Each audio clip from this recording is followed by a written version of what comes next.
Oh, Black Christmas film, Black Christmas film. Why was this even made? So much black inky goo. Can't forget the man-hate too. Oh, Black Christmas film, Black Christmas film. You're just a shitty feminine manifesto. We watched the 2019 Black Christmas remake. We watched it so you don't have to. So you know what time it is.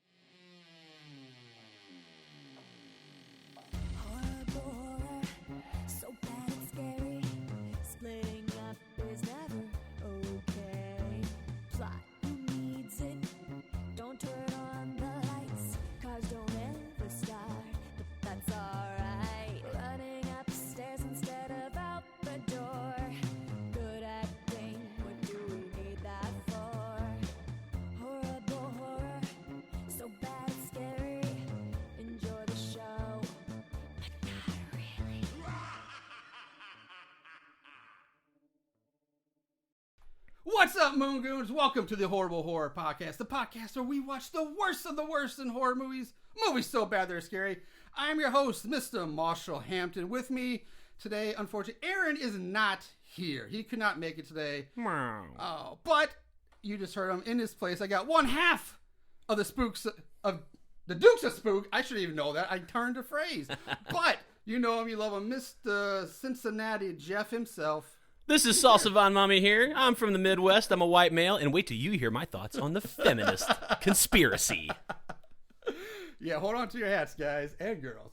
Like I said, if you're from the opening, it is now December. It's Christmas time. So we are kicking off our, our annual December Christmas horror movie spectacular. First up this year is the 2019 Black Christmas remake. Why? Because, well, we'll get into that in a bit. It's a movie. It is a movie. It's out there. You can watch it if you choose to. That movie itself was released on December 13th of 2019.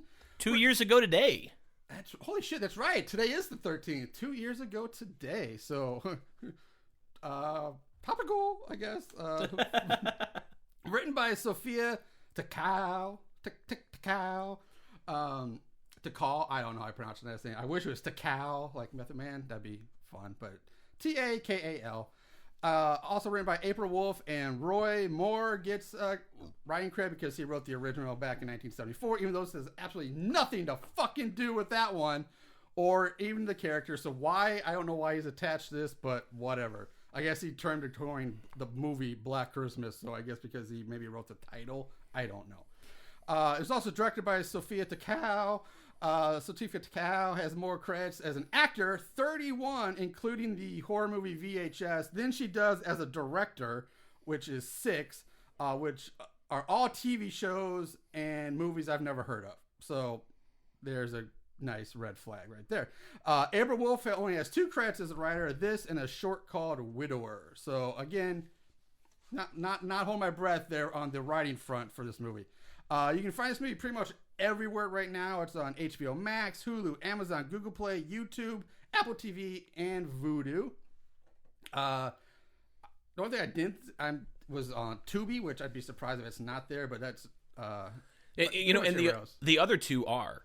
So the 2006 and the 1974 Black Christmas are both on Tubi right now. Okay. Well, though they got the better ones on Tubi. Right? Let's talk about the cast real quick, even though there's not a whole lot to talk about. We'll be brief. Our main girl, Riley, is played by Imogen Poots. Poots, P-O-O-T-S.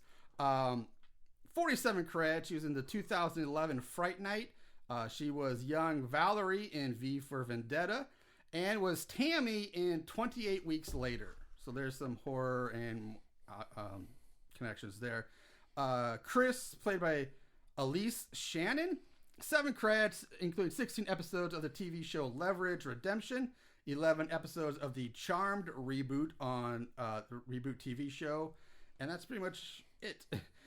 Jessie's played by Brittany O'Grady. She's got 11 credits, currently stars on HBO's The White Lotus, or at least is on the show. I don't think she stars it, but she's on it. And was in 48 episodes of a Fox TV show called Star, which I've never heard of. Last 2 people I mentioned are Marty, played by Lily Donahue. Excuse me. Phil Donahue. Yeah, Donahue. Thank you. Lily Donahue. 8 credits, appeared on 3 episodes of The Goldbergs as the hot girl and Barry's short-term crush, Jamie Weissman. That's about it you need to know from her. And lastly, the big gift for the movie is Professor Gelson, played by Mr. Carey. I always better Ools. Carey Ewells. Thank you. I can never remember how Carey Ewells. You know him, you love him. He's got 134 credits, including Robin Hood, Men in Tights, Stranger Things. He voiced Aquaman in Justice League: The Flashpoint Paradox. Was in the 2011 Wonder Woman TV show, which I didn't even know was a thing until I researched this. But it had a good cast, including him, Elizabeth Hurley, Pedro Pascal, which is funny because he was in the Wonder Woman 1984 movie, and he's Maxwell Lord, right? What? In the 84 movie? Yeah, he's the Lord guy. Yeah, Maxwell Lord. Maxwell. I didn't know about this. This sounds awesome. I want to see it, yeah. And then Adrienne Palicki is a Wonder Woman in that. I'd watch she that. She was in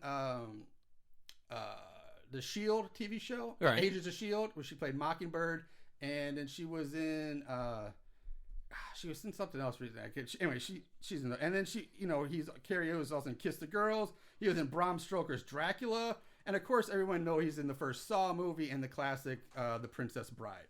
Just some of his better, more well-known works. With that said, let's unwrap this package. This Christmas present that's clearly been dropped by Amazon a time or two. So we open with a fictitious quote from the fictitious Calvin Hawthorne about men, basically. And then we just go to the chapter room of the Delta Kappa Omicron fraternity, the DKOs, the Deeks, which I was a little offended by that. That quote, just sets the tone for them. Like, how did you feel about that? Like, the first time I watched it with a fresh mindset. I didn't know anything about it. And then rewatching it for this, I'm like, yep, this is exactly what I'm getting into right here. This message explains the entire thing for me. Yeah, I didn't actually write down the whole message, but it's basically like men are evil. They have power. Men have all the power. Men will rise above, and men will be men. Basically, I don't know. So anyway, I would say the Deeks, because this is such. As we'll get chased right now. The overall theme of this film is not subtle. It's basically men are evil, women are great. Men can die. They're all terrible people. Hope you like getting hit over the head with metaphors. Yeah. Message. And so basically, I don't know. Deke sounds an awful lot like Teak, which is my fraternity. So I was like, oh, hey, come on, you could have picked something else, right? And no elephant walks in this movie. What the fuck? No, there were no elephant walks. They did not get that one accurate. Joking. Anyway, so we go to the chapter house of the DKO house, and where we get a series of blurry and choppy shots of paddles, robes, and other shit. It ends on a shot of a stone-carved bust on a pedestal surrounded by candles, and we see all this while the sounds of chanting are heard, which then transitions into women screaming, and then images crossfade into the flames of a fire as the credits roll. That's our opening. We zoom out on the fire, and now we're in the living room of a sorority house where the girls are having their Secret Santa Christmas party, during which one of these girls, Una, O-O-N-A, I don't know what that fucking name is, but sure, calls another one of her sisters, Lindsay, who is out heading to her car on some lots in campus because she's heading home early for Christmas break. That's the gist. And we follow Lindsay as she walks through campus. She starts getting these suspicious and creepy texts from a Calvin Hawthorne, who is the long-dead founder of the college Hawthorne University. As she walks, she notices a random dude found her on his phone. This goes on for a bit. She gets more and more scared as the text turns violent and threatening. And then, so the whole thing, it's this guy. She thinks it's the guy behind her. They build up that tension. At least try to. Lindsay grips her keys between her fingers like they teach every girl in every self-defense class ever. Ready to turn around and attack this random guy, but when she spins around, the guy just isn't even paying attention. He breaks off. He goes across the street and minds his own business. But when she turns back around, she finds herself face to face with someone wearing a dark hooded robe. And at this point, she takes off running for a house that's all lit up, looking for him. Like banging on the door, help me, help me, help me, help me. While she's screaming, she turns around, glances behind him. The road figure's magically gone, just disappeared. No footprints in the snow either, just gone. The door opens up, and standing there is the robed figure. Right Surprise! there in the house. Surprise. Lindsay backs away while saying, like, please don't. I'm sorry for whatever it is I did. I don't know, but please, blah, blah, blah. And the robed figure just reaches up, breaks off a large icicle from the gutter. Lindsay falls to the ground. The man pounces on her with his masculine alpha maleness, and then just kills her by stabbing her repeatedly with the icicle. Yeah, while they go round and round too, she like rudely fucks up that family snowman. Yeah, those kids worked hard on that snowman. Yeah, it's a bitch to make snowmen. It is. It really is. I'd say she got what she deserved. So while she's getting stabbed in the snow, she's flailing her arms around, and of course it makes the snow angel. The road figure drags her body off the screen. The drag marks make the snow angel end up looking like a Christmas tree topper. That was actually, I thought that looked really cool, like as she's being slowly dragged away and the camera's like, aerial zooms, like pulling away. I thought that looked really neat in the snow. That was probably one of the only good things about this movie. But yeah, I agree. The opening. That was actually pretty cool. Yeah. It was a good opening. I'll give him that. Good opening. Now we cut to our main girl, Riley, waking up the next morning in her bed at the Mu Kappa sorority house. Different sorority.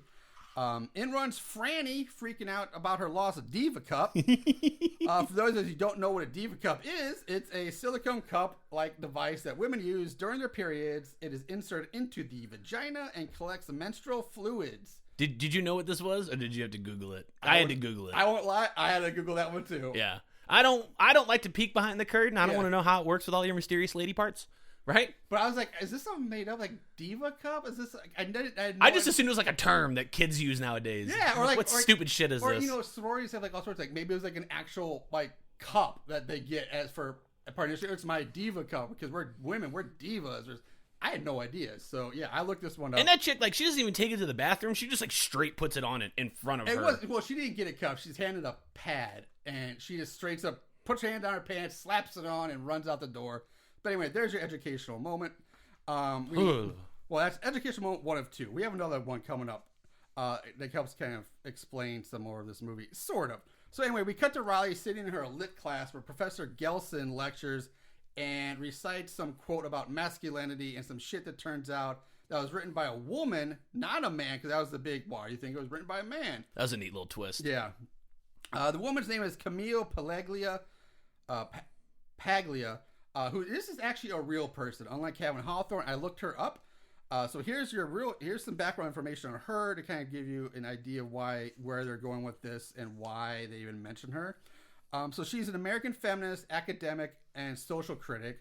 Paglia is actually the professor at the University of Arts in Philadelphia, Pennsylvania, since 1984. So that bitch got tenure.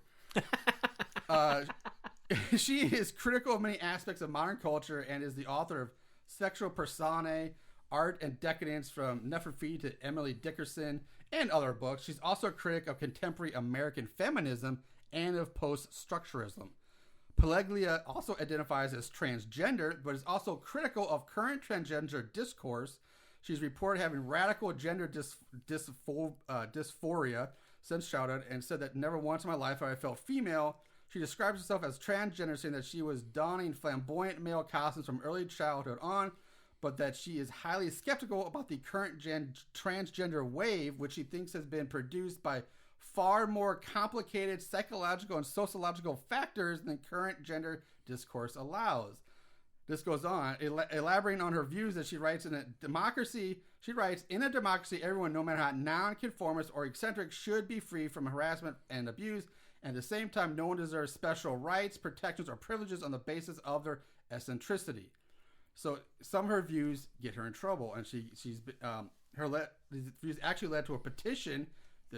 Comes back to the movie, demanding that the University of Arts remove her from the faculty, but the university actually rejected it.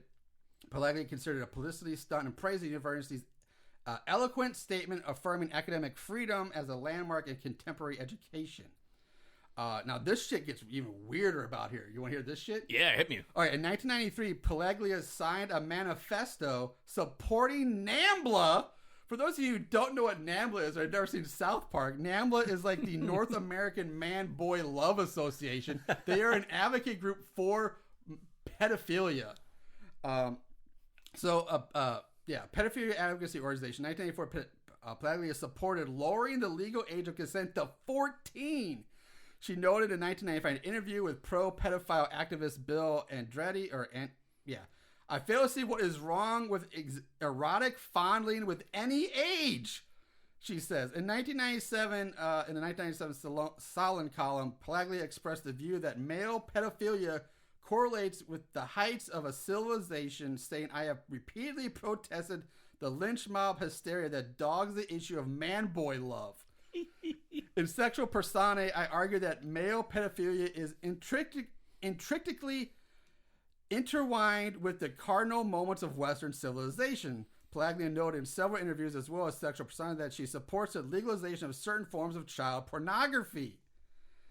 She later had a change of heart on the matter in an interview with Radio New Zealand Saturday Morning conducted in 2018 by Kim Hill. Pelaglia asked, are you a libertarian on the issue of pedophilia? To which he replied, in terms of the present day, I think it's absolutely impossible to think we could reproduce the Athenian code of pedophilia, dating back to like the ancient Greeks and all that shit. Pedophilia of boy love that was central to culture at the time. We must protect children. I feel very, very strongly the age of consent for sexual interactions between a boy and an older man is obviously disputed in what point that should be. I used to think that 14, in the way it is in some places in the world, was adequate. I no longer think that. I think young people need greater protection in that. This is one of those areas that we must confine to the realm of imagination and the history of the arts. This bitch is crazy. Like, I can't believe, like, she's a teacher at a college. I'm glad I bit my tongue, because when you were like, they're trying to get her canceled because her ideas of feminism and transgender don't conform with the radical movement that does exist right now. And then I was like, yeah, that bitch is cool. I'm glad I bit my tongue till the end. Be like, you know what? That turns out this chick's a little crazy. It's just so weird that this is the woman they chose to, for some reason, I guess, put like feature in this movie, like as their point was like on feminism and all this shit. But that's a weird shit. Sorry, that's a bit of a rant, but it was just so crazy. I went down that rabbit hole and it just was too much to have to be. If Aaron was here to cut it off, but I kind of wanted to see how deep that. I wanted to see how deep that hole went. He would 100% be like, "That's enough, right now." But once I got to the Nambla stuff, like, nope, I gotta. I saw Nambla, like, holy fuck, he supports that. Anyway, back to the movie. This is only page 1. That's only page 1. Anyway, Gelson then goes on to talk about how there's a petition going forward to have him fired from his job. Very much like what happened to Pelaglia. That's, again, that's why a link between these two. Because of his quote-unquote sexist curriculum or some bullshit like that. Sexist and racist or some shit. Because he's trying to teach the classics, he classics of literature. Yeah. So he wishes everyone a happy winter break and dismisses the class. And my question, I was like, who the fuck is a full lecture on the last day of class? Like, that's just normally used for, like, taking a final exam, maybe getting the results back from the final, just some odds and ends, And it's like a full class, too. This is a full, like, everybody's there, full-on lecture, take your notes. But, like, it's the day before Christmas break or, like, the last day of class. Like, this is such, like, that would not happen. Like, nobody does that. What a prick. Yeah. So, I was like, fuck. Yeah, just, like, do these people go to college? Do the writers ever go to college? Like, why would they? I don't know. So, after class outside, we meet some more of our main girls. Oh, sorry, I mean women. Marty, the cute one, and Chris, the fucking obnoxious, annoying, overwoke bitch, Chris, who turns out to be the one that is spearheading the movement to get Gelson fired. Dude, I like how she's like getting signatures and like some people are brushing her off, and one dude's like stops to go sign it, doesn't even know what it is. Nope, she doesn't even finish her conversation about it. She's just like, "Hey, would you sign this petition?" He just like kind of looks at her and goes, "Yeah." Yeah. Dude. Yeah, exactly. That's half the problem right there, man. So they basically they end up at a coffee shop where Riley works. Chris continues to ramble on and rant about her overwoke agenda. We find out that she's the reason that the bust of Calvin Hawthorne has been removed from its historical place of viewing in the administration building and is now at the DKO frat house. She's also like goes on because one of her friends is like, yeah, well, you're doing that petition, and she's like, well, you got to get behind me, and he's like, somebody's like, well, he's just trying to teach the classics, and like, this is the phrase that pissed her. She's like, they're not my classics. Yeah, right here. We also learned that according to legend, Hawthorne was a slave owner and dabbled in the dark arts. And then this is where what Eric just said, because they're like, Chris goes on about all the classic works of literature are all written by white men, and they're not her classics. And that shit pissed me off. I'm like, she's only been in the movie for like 2 minutes already, and I hate this bitch. Yeah. Like, I already hate her. Here's your job in life. Finish college, become a literature professor, and then change the curriculum. Yeah, teach what you want at that point. Yeah. Like, just help redefine the classics. Don't get somebody fired because they're like, oh, we should read Shakespeare because it's fantastic. Like, it's like, no, dude, knock it off. Yeah, just come on. On top of that, she gives her sister shit for not signing her petition, and then basically ends up guilting them into doing it. Right? She's part of her own problem. Yeah. She's personified exactly what she's like trying to fight against. She's radicalized herself to say like, well, you should sign it because we should all just get along. We're sisters. We're in a sorority together. But that's not how it works, man. I have my own mind, my own opinions. Yep, exactly, 100%. And this is where we meet Landon, the geeky black guy who has a crush on Riley. Scrawny. I like this dude. Landon leaves as one of the DKOs enters. He talks to the girls about this party/talent show at the house tonight. And we learned that Riley was harassed and assaulted by a now alumni of the DKOs named Brian, who was a former president of the house. We cut to the girls at the DKO house getting all dialed up for the musical performance, which just seems like a ripoff of Mean Girls. We get another one. We meet another one of our main group named Jesse. And the girls are all dressed up in these skin-tight mini Santa dresses with cleavage hanging out. Mari's boyfriend, Nate, is there too. We meet him. Turns out Helena, one of the sisters who's supposed to do the show with him, is missing. So they send Riley off to find her. Chris corrects everyone's vocabulary. Every time someone says girls, she corrects them and forces them to say women or woman. It gets really fucking annoying. Riley leaves to go off to find Helena. She's really fucking annoying. Yes. Chris. Fucking hate Chris. She's great at her job. If they were like, you need to be the most annoying chick in the movie. She nailed it. Good job. Nailed it. You are a fantabulous actor. Now what happens next, I have a huge problem with, from just based on my being, fraternity life and fraternity stuff. So Riley's wandering around the frat house, and she comes to the chapter room.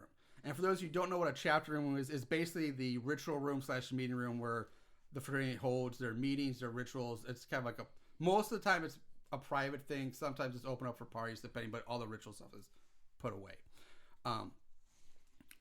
Riley hears voices coming from inside and just opens the door and spies on the DKOs in the middle of an initiation ritual, which centers around the bust of Calvin Hawthorne, which is now crying black goo from its eyes. Like, what? What the fuck? But yeah, it's crying like a bloody Virgin Mary statue, only it's black goo. And she watches as the active who is leading the ritual runs his fingers through the goo and then draws a delta on the pledge's forehead with his gooey finger. Now, this is my problem with this. In no fucking universe would the fraternity be conducting any sort of private, secretive ritual, initiation, or anything while there's a party talent show going on in the house at the same time. That shit is kept secret. It's done during closed house, where that means you lock the doors. No one's allowed fucking in unless you're a member. You don't do that shit, and you certainly don't do that shit without locking the goddamn door. Everybody knows that sacred fraternity rituals are held on Tuesday night. Yeah. Come on, Brian. You really want to see the bitches doing the elephant walk? Come on.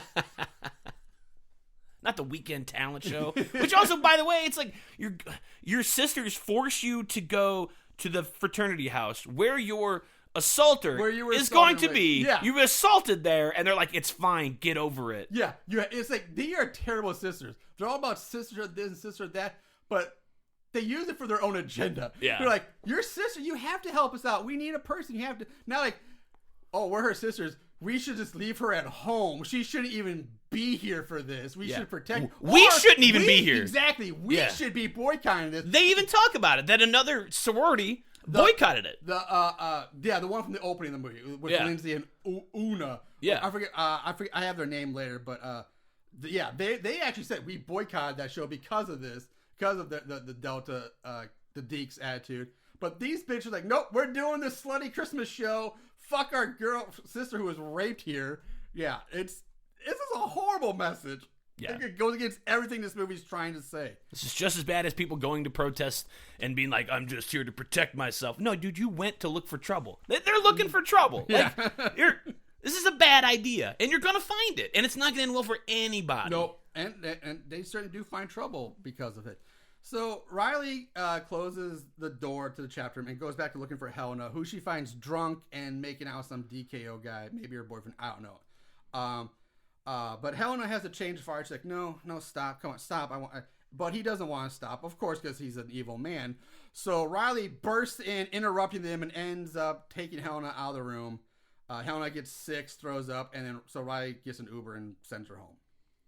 Helena now out of the picture. The other girls, like we said, convinced Riley to take Helena's spot in the show, and just so happens they have an extra dress in Riley's size ready to go. Weird. Bullshit. Because it wasn't Helena's dress, because she went home in hers. That's a complete bullshit. So we cut to the show. The girls are taking the stage, and they start their little Santa song and dance. And at first, Riley freezes up when she sees Brian enter the back of the room. Because he's a alumni. Why wouldn't a recent grad be hanging out there again on Christmas, the last day of the... Yeah, shouldn't he be at, like, whatever fucking internship his dad set up? Yeah, exactly. He really shouldn't be there. So anyway, also another thing to keep in mind, initiation for fraternities is not held, like, the day before Christmas break. That shit's held, like... Rush is not like early September. Yeah, it's after Rush Week. Yeah, and a Rush Week is when you sign, but then you go through your pledgeship, which is in a few weeks. So normally it's at the very end of November or the beginning of December before finals start. I'm just saying it wouldn't be this late in the semester. So anyway, they're doing the show. Riley goes off script and turns the song into a crusade against Brian and how he assaulted and raped her. And during all this, the men in the audience are booing the girls, like, boo, fuck you, bitches. While all the random girls, women, are cheering them on. Did she go off script? I felt like it was just awkward, but like I kind of felt like this was supposed to be the message because later on in the movie, they discuss how, because she throws back, she's like, I didn't want to fucking be there. And then like the girls were like, you wrote the song. So they never say like whether she went off script or not. Yeah, but it does seem like it. Later in the week, Chris and Riley argue about this. She says she's like, my song, like, it was your song. Like I get confused, like who wrote, like if this is how it was originally written, or because I got the fact she just went off script and started improvising right there, which is why I also called bullshit, because the girls just immediately picked up on like, oh, I know the words to this made up song she's making up on the spot. That's kind of why I feel like maybe they had it rehearsed, or it's a little bit, maybe she flipped it a little bit, but like this was always supposed to be like the general message. Maybe. I guess that could kind of make sense. I didn't think about that way. I just thought it was completely improv because of the way she looks, like she's completely free, and then she starts a song, and then it seemed like she changed all of a sudden and went into like her own thing. Because Chris is behind it, and she gives a look at her face like, oh, we're going off book. That's the look I got. But I'm trying to give the benefit of the doubt because for the movie that I didn't generally like, I did like this part. I thought the message was funny and in their faces. Right, it's definitely in their. So they finish the song and dance. They run onto the stage and out of the house. Outside, they bump into Landon, who I guess was DJing the party or something. He was there for some reason, and he and Riley share a moment. Yeah, he's their DJ. She invites him to come hang out with her and the girls. Women. So they all head off together. I love this character, but he's so awkward because her friend Chris is just so militant. Yes. In a sense, in her ways, and she's very open about how she feels about men. Like even when he's at the coffee house, like he said something very flirty, like she's like, I'm really sorry for your wait. He's like, I don't mind waiting. And then like he looked around and he's like, I'm sorry. Like that wasn't okay to say. Man, that's a little that was a flirt. It wasn't like, no, I liked watching you bend over and your tits hanging out. Like, he didn't say that. He said, I didn't mind waiting. He said, you're very nice to look at and you're sweet. You take your time and you get to me when you get to me, whatever. And even in this exchange, he's very just like, oh yeah, sure. And then he kind of sees the rest. He's like, you know what? Maybe not. Your friends are a little too much. So we cut back to the house, the Mu Kappa house, the girl's house, where we see Helena packing up her bags, packing up ready to leave for break. But she goes off. She has to vomit, and she comes back to packing. But then she starts getting texts from Calvin Hawthorne, and then hears a door open and close somewhere in the house. She opens her bedroom door, peeks out, and sees nothing. But when she closes her door again, we see a robed figure standing behind her. Blackout. How the fuck did he get in her room? She never left her room. Black Christmas magic. It is. It's what the fuck is happening? She is in her room. I take it back. She goes to she vomits, comes back, but then she hears the door open and close. But she's in her room. So there's no way somebody would have gotten in her room really without her knowing or seeing it and then get behind her. Like, it's this fucking bullshit horror movie. Well, bullshit. It's bad writing. Terrible writing. We cut to Riley waking up in her bed again the next morning after dreaming about her rape. Her phone buzzes and she gets a text from Una, one of the girls, women, from Delta Sigma, asking if Riley has seen or heard from Lindsay. After a short exchange with Franny, Riley heads downstairs carrying the house cat, and she comes down the stairs and we hear someone say, why is so much of our stuff missing? It's a small, you think it's a throwaway line, but it does come back. Riley says that she thinks someone from the DKO was in the house last night because this cat has black goo on its balls. We cut to the outside of the sorority house, and we see, just like nearly every other fucking college movie, these girls, women, live in a fucking castle instead of an actual Greek house. And they all load up in Nate's car and drive off. Back inside, poor Franny is left all alone, looking for the cat, wandering from room to room. As she comes out of one room, a robed figure dashes out behind her, grabs her around the neck with a string of Christmas lights. We cut away. That's it. Forgot to mention, this movie is also PG-13. I had to explain that. I should have said at the beginning. That's another sign of bullshit you're head for. We cut to the main group of girls, women, and Nate shopping for their Christmas tree. Riley starts getting more creepy texts. Yet doesn't say a goddamn thing to her sisters about it, and who just walk away. And then she gets a call from Helena's mom saying that Helena never made it home last night. Now we cut to the girls, women, getting back to the sorority house. Riley says something doesn't feel right and then leaves again. As she walks away from the house, the camera pulls up and we see a dead Franny out on the balcony. So, I forgot to do this for Lindsay, but she's dead. There she goes. We jump to Riley talking to a campus security officer who seems more interested in his bologna sandwich than listening to her, because cops are stupid and they don't listen to women. They care more about their donuts and bologna than helping out women. She tells him about the missing girls and the threatening text, but he kind of blows her off. But he does eventually go with her to the DKO house. But when they get there, there's nobody there. He offers her a ride home. She declines. So she wanders around the DKO house looking through windows. And then she gets startled by Gelson, who pops up behind her for some reason. Why? I don't know. He's just there. Sure, the professor is on an off day just wandering around outside of a fraternity house. Right? Yeah. I like how the cop gives it that line you hear too. It's like, oh, well, boys will be boys and all that. Boys will be, well, Yeah. And then just gets in the car and drives away. Fuck you. Fuck you, message. So she accidentally knocks some papers out of Gelson's hands, and she bends down to pick them up for him, and she sees that one of the papers is a list of sororities and their members, including her name and her sister's names. Gelson says that he has a key to the house for some reason. I don't know why. Maybe he's the faculty advisor for this fraternity. I don't know, but he's there. And offers a letter inside to look for her lost comb, which is her cover story, that why she's there. Yeah, where are like the house mothers and stuff for these type of fraternities. Yeah, first of all, yeah, we never see a house mother at the Mu Kappa house, the girls' house. We never see a house mother. And where's Mrs. Mack? She was in the other two movies. Yeah, they completely leave out the house mother, and they leave out the house father, or for the fraternity too. Although I've never been to one in real life that didn't have one, either live in or like near, like was damn near nearby, like next door kind of thing. Yeah, my campus, the sororities had a house mother in the house that would live there.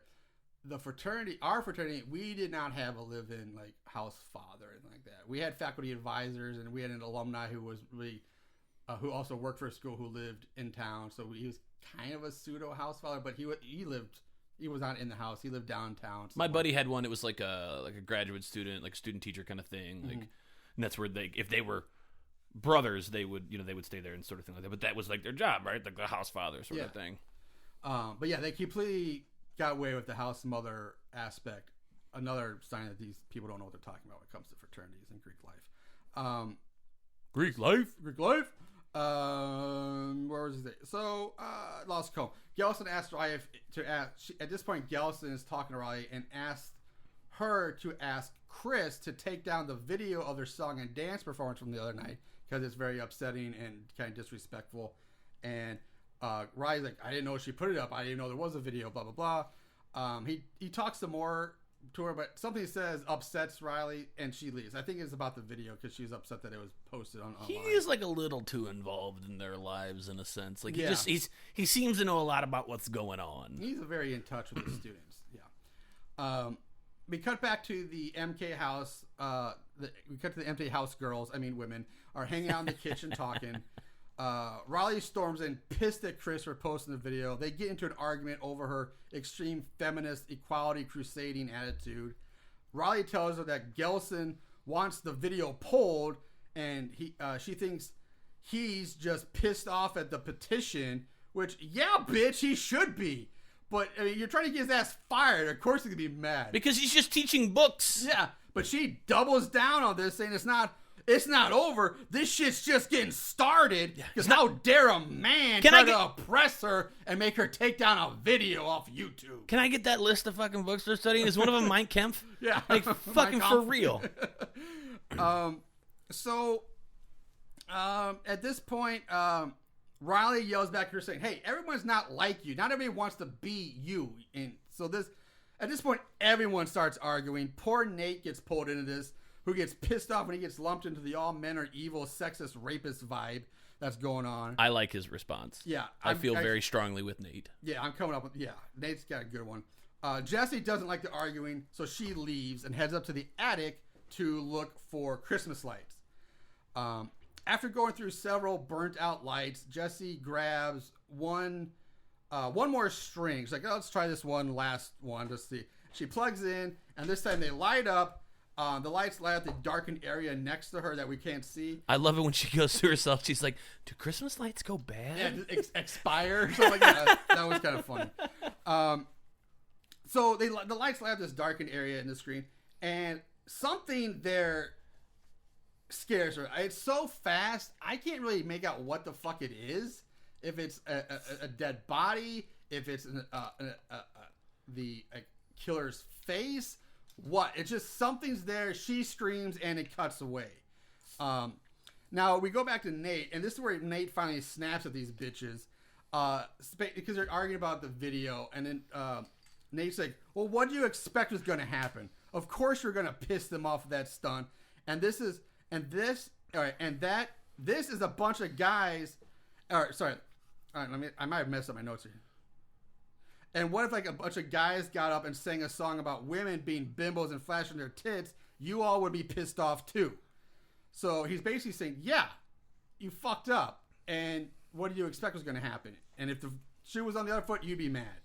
Chris yells back something about how men have all the power. Nate responds saying that all men have power, which angers Chris even more, saying, did you really just not all men me? Like, that's basically an offensive statement. Like, oh, how dare you say not all men?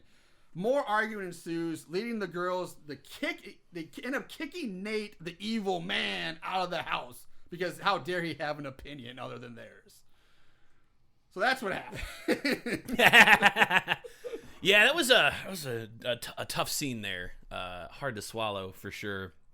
And they were getting into it with each other. And is this the point? This is the part where they also talked about like how they're getting creepy texts, right? Isn't this? I don't think. No. Is that okay? That's coming up. That's coming up. That's coming up right now. But like, yeah. So they kick. That's right, because they kick him out, and like I'm watching, and I was like, man, yeah, exactly. Like I feel for you, right? Like you don't have to lump us all together, yeah. Right? I wouldn't want to lump all women together. Like you'd be like, all black people are dangerous. Oh, all of this race is that. All of this gender is that. Like it's just that's all. This is very bad. It's very broad. You don't paint with a brush like that. Exactly. You're almost very ignorant. Very, very ignorant.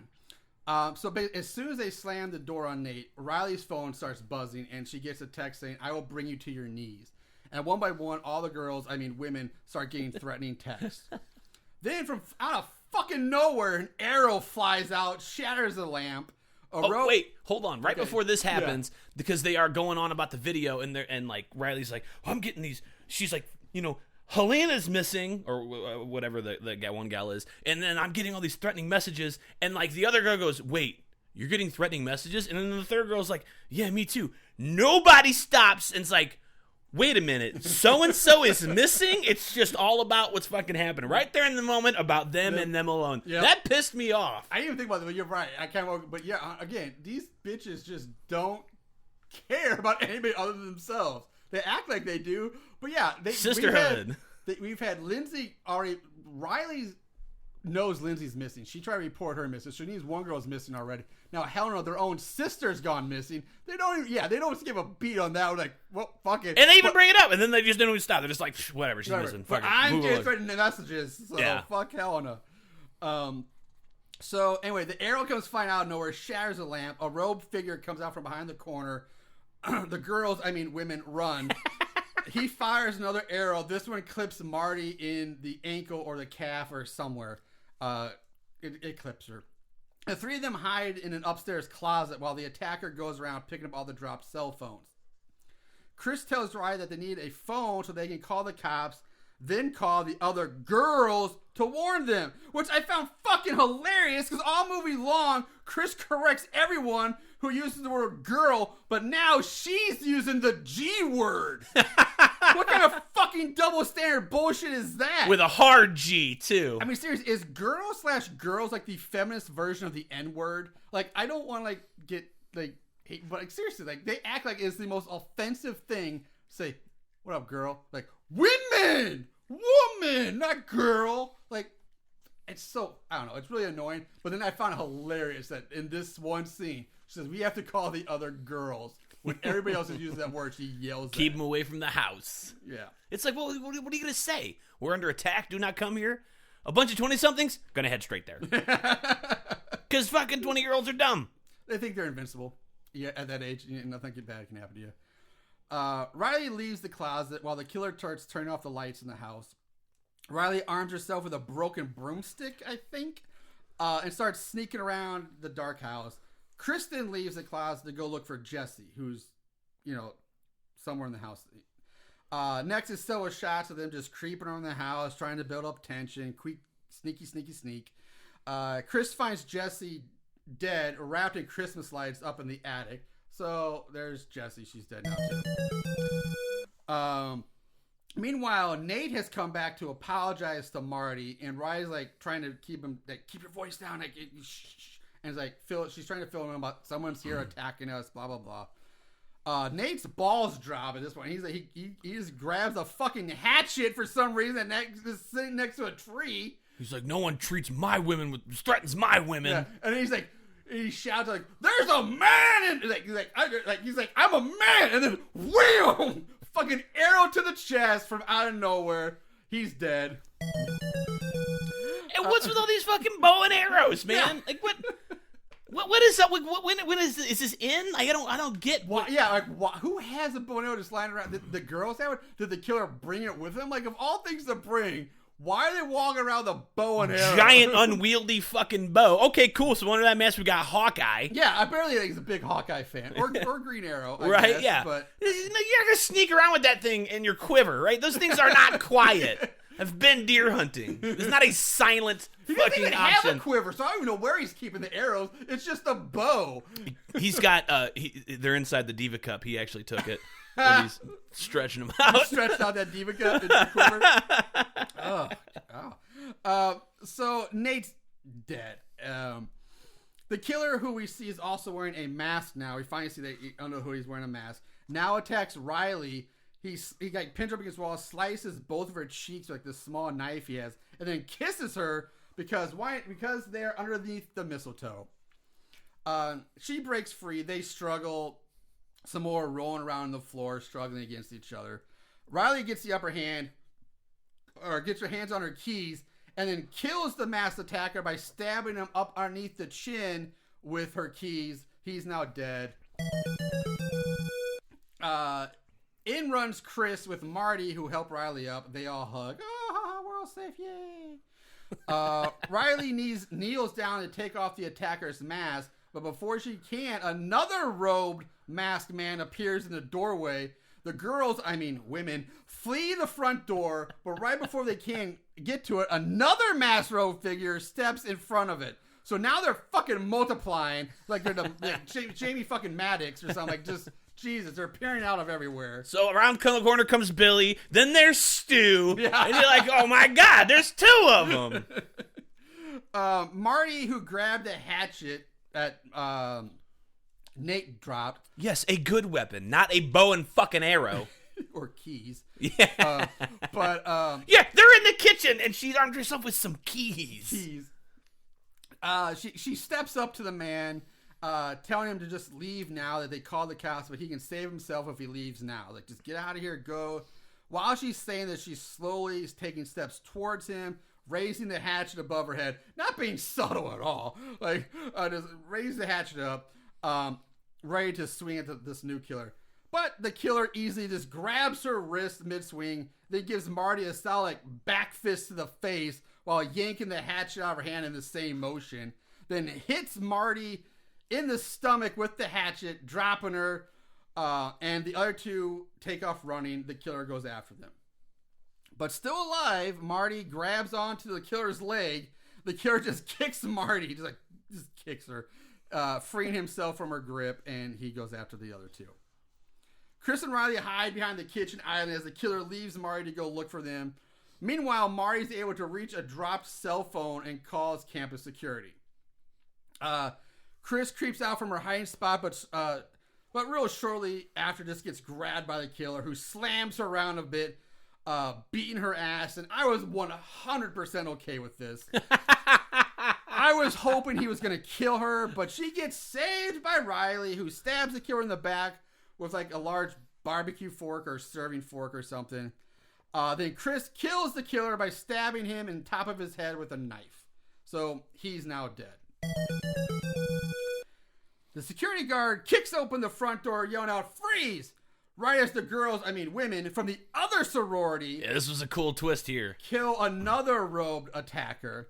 But then instantly the security guard gets stabbed in the back and killed by another masked robed figure. So they are fucking legion at this point. He's dead. So I will say it was kind of a nice editing camera work here, where you think he's kicking open the door to the Mu Kappa house, but he's actually kicking the door open to the, I don't know, Delta Sigma, or I forget what I said this other one was. I love when movies or video games do this kind of thing, right? They build up a lot of tension, and they think that there's about to be rescued, then it turns out they're in the wrong place, or there's two of them. You know what I mean? That's always a fun twist for me. I always like when this is used, and kudos to them for that, because that was good. I was like, yeah. But that was one of the shiny points. Again, yes. There's not many, but so I'm trying to. We got to grip on and right. Give credit where credit is due. There's not a lot. That got another masked robed figure's dead. Cut back to Riley and Chris, who realize that they are not covered in blood, but black inky goo, and decide to unmask one of the attackers. Riley takes off the mask, and she recognizes him as one of the DKO pledges, the one we saw earlier when she spied on the ritual. Chris tells Riley that she's going to get Nate's car keys and for her to meet her at the car. By the way, at this point, I'm pretty sure none of them they didn't even check on Marty, I don't think, because she was still alive when they fled. The killer kicks her, and that's the last you see of her. I don't remember seeing her. Maybe I'm missing something, but maybe did she actually get an actual death sync, or did they just fucking forget her ass there? Kind of think they forgot her, They never go back and check on her. I didn't think about it, but yeah. Granted, I guess she bleeds out or something because she took a hatchet to the stomach, but still, they didn't go to help her after the killers were dead. I don't remember her showing up on the kill count, so we never see her again, though. No, nope. She's just gone. Well, sisterhood. Yep, great sisterhood. They're gonna go for Nate's car. On the way to get the keys, Chris stops at the body of one of the attackers and stabs him in the neck with her knife for good measure. As we see this, another masked road man, steps out from behind a corner. They end up struggling. Chris calls out for Riley for help, but the attacker manages to mount Chris and starts to strangle her. And again, I find myself hoping this is where Chris would get killed, but nope. Once again, she gets saved by Riley, who pops up behind the attacker and covers his face and head with a plastic bag. Riley suffocates the guy, and they run out to the car. So another one's dead too. I like how she's struggling to get the keys out of the dude's neck where they've been lodged. Yeah. It's really hard for her. Pull them. Fucking pull them. So as they get in, the killer with the bow, who I guess is still alive, or there's another one who picked up the bow. I don't fucking know at this point. I've lost count. Hawkeye. he steps out out the front door and shoots an arrow at them, but it hits the car instead, and the women drive away. As they drive, they argue a bit about what happened. Riley realizes that the bust of Hawthorne is the source of this strange power, and that she has to go get that bust. So Chris lets her out eventually, and sorry. Go ahead. Yeah, no, go ahead. This whole thing, at this point, they flip the script here, and Riley goes a little insane, and Chris is the reasonable one here. She's like, no, we got to go to the cops. Let's go get the fucking cops. We'll be safe, and let's let them know what the fuck's going on. And then Riley's like, no. Why would they believe us? They didn't believe me when I got raped. Okay, look. Without a rape kit and everybody cooperating, that's really hard to prove. Mm-hmm. But several fucking robed dead bodies and dead sorority sisters in one fucking place, I promise you that you will not be fucking questioned. And she's like, it's the fucking what are the Deltas or what is the guy fraternity? The Dukes? The Deeks. DKO. She's like, it all leads back to them. First, so-and-so goes missing. Then we go to the party. Then there's the bust and it bleeds black blood. And they were having some sort of ritual. And then this happened. And this time she's like, and it all leads back to him. And I was like, are you a fucking fan of fucking Martini Ranch Lady? Because that is a reach right there. I have never fucking heard a thinner fucking plotline in my life. Yeah. It all leads back to them because of why? Because you saw some statue crying black goo? That's what you're going to prove? In a dimly lit room that's only lit by candles, basically. That's even suspicious of that. You can even tell it's black. It could just be dark. You don't know what the fuck's on there. Right? It's I agree. Eventually, you're going to have to prove this in a court of law. If you don't want to go to the cops today, eventually it's going to come up. Yeah, you're not hiding a dozen dead bodies that have been piling up already. You might want to just stop while you're ahead. And you're most free. Of those bodies are in your sorority house. Yeah, go right now. So, where were we? Reason they're not current blood, black goo. Okay, we did that. They're in the car. She drops off. Chris lets her off, and Chris drives off. As Riley walks through campus, she somehow somewhere picked up a snow shovel, and she's just dragging it behind her. And I love that this is her weapon of choice too. It's a plastic snow shovel. This isn't like the one that the potential killer old man used in Home Alone. Yeah. Right? Spreading salt out. This is a plastic, and it's not red. Purple. It's purple. Like purplish pink. Yeah. Like it's gonna break the first time you hit somebody but with it. It's so pretty and cute. And she's dragging it like it's the heaviest fucking thing in the world. She's dragging like Pyramid, dragging his giant fucking sword behind him, man. She's like, this fucking shovel. About to murder some fucking boys with it.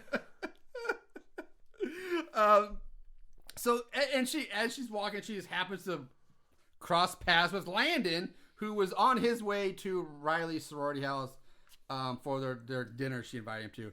And after a short conversation, she convinces him to help her with her plan. She doesn't even convince him. He's like, you look fucked up. Do you need some help? And she just kind of ignores him, and he's like, can I help you? And all she says is, do you really want to help? Then there's no dialogue. There's no explaining that there's some fucking secret cult and like black blood is everywhere, and you're good. Like she's just like, next thing we know, he's just breaking into the fraternity. Yeah, I'm sorry you want to get with this girl. You know the power of the pussy is strong, but when a girl covered in blood carrying a big ass shovel, albeit that is plastic, turns to you like slowly, like almost like a serial gun goes, do you really want to help? And in that tone, you say no. Yeah. You go the other way. Like, I'll catch you later. Yeah, brother, are you colorblind? Because you missed that red flag. Yeah, the red flag dripping all over her face. But he's like, sure, let's go. Fuck it. We cut back to Chris driving. She ends up picking up the women from the other sorority house who were attacked. So they're all together now. Well, before they escape that scenario, because the campus security's dead. Tripod Quest. There's another masked robe guy who's about to attack them all in the Jeep, and what has he got? A bow and arrow. Fucking where are these bow and arrows going? You know what? Same guy. I think he's just like he's a mix of Hawkeye and like the Flash or something. Or I guess it would be Green Arrow. If that guy gets around, if not, I would immediately call the cops and I'd be like, target the archery team. Investigate the fucking wherever the archery team is. Find those dudes first. I like the idea of, because they're college kids. I like the idea that after he leaves the sorority house, shoots the arrow and they drive off. He goes around to like a bush and gets on like a little moped scooter with his bow and arrow on his back and just drives after him with the robes. He's in the road. Probably runs on corn. Yeah, and they see him stop and she gets off the scooter, puts it aside, and gets the bow out. He's like, all right, that's how I'm getting around.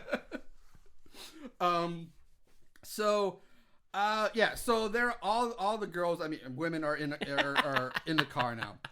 You go back to the DKO house. Riley gives Landon the hidden spare key that she learned about from Gelson. Landon goes in to cause a distraction so she can sneak in to get the bust.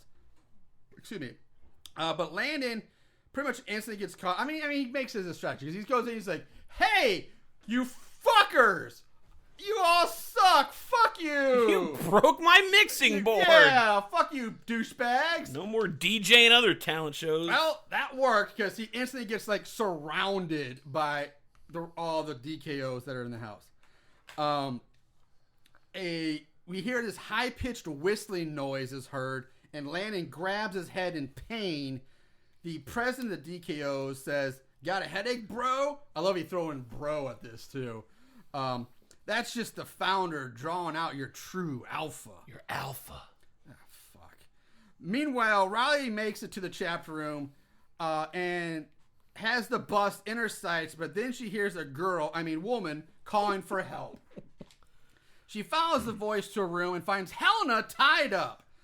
As she unties Helena, Helena's telling her that she's telling her, you're going to be okay. Everything's okay now. But we see Helena looking at Riley, and she starts to smile, like a creepy smile.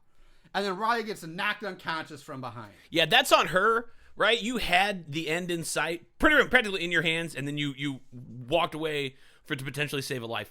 Commendable, sure. But do your fucking business first. Yeah, you could have said, you do what you gave to do, you're going to save her life anyway. Yeah. And, yeah, it would have been a lot better. Just stay on target. The things we learned from Star Wars, man. Stay on target. Stay on target. Always stay on target.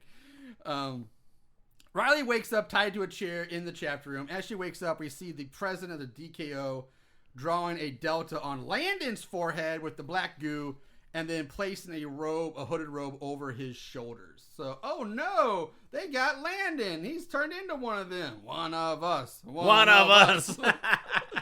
And then we see the man who's standing in front of the bust with his back to Riley turn around, and we see, to no one's surprise, it's Professor Gelson. Whoopity-doo. Didn't see that coming a mile fucking way. I mean, Jesus Christ. Now we get the whole bad guy plot explanation dump here.